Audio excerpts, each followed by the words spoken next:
The decade prior to the election of 1800, there was a great political divide between the Federalists and the Republicans. This past week, I've read Thomas Jefferson's inaugural address that he gave after winning the 1800 presidential election, and I've done further research into how it can be applied today. We currently have an election coming up soon, and as a result, our country seems to be more divided than ever. Because of the parallels in history from the 1800 election to our current day, I think that Thomas Jefferson's message of unity is still very relevant. By reviewing his inaugural speech, we will be able to forge a path to building a country that is united in the democratic principles that our country was founded on. To do this, I will first give a summary of Thomas Jefferson's speech and give context in the time in which it was given. Then I will relate his speech to modern issues that we face today. So imagine yourself creating a government from scratch. You need to first figure out how it's going to operate. You need to make new laws, figure out how to enforce those laws, protect the country by forming a military, and provide economic stability to the country. These were just a few of the difficulties that the new American government faced after the Revolutionary War. There were many goals that needed to be accomplished and a lot of different opinions on how to reach them. This led to there being two trains of thought for how the government should operate. We had the Federalists, who basically wanted one strong central government, and we had the Democratic Republican Party, who wanted more power to go to each individual state. The election of 1800 was significant because it represented a political battle between the two parties. John Adams, the president at the time, represented the Federalist Party, while Thomas Jefferson represented the Democratic Republicans. Knowing the contention that surrounded the election is what makes Thomas Jefferson's inaugural speech so meaningful.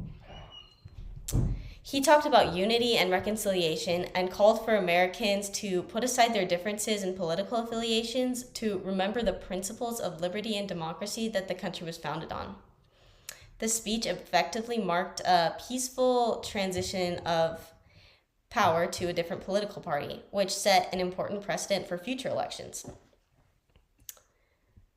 So this particular speech was critical in 1800, but how does it apply today?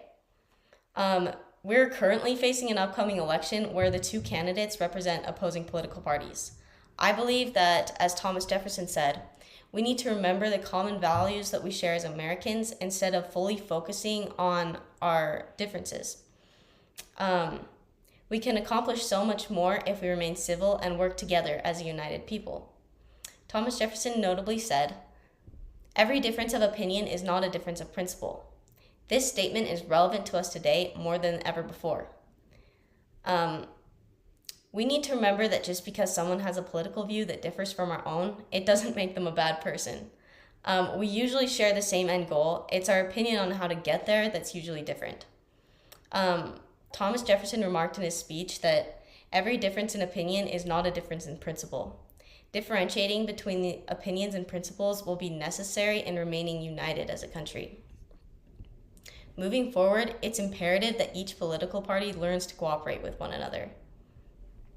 We should remember Jefferson's speech and remember that the political contention could threaten principles that we were founded on. I hope that remembering these past historical events and discussing Thomas Jefferson's inaugural speech was helpful and gave a different perspective on our current political landscape. In light of the upcoming election, I'd ask that we all remember the principle of liberty and democracy that our country was built on, instead of just our differences in opinions from our peers. As Thomas Jefferson said, we're all Republicans, we're all Federalists. Let us strive for an America that transcends political affiliations.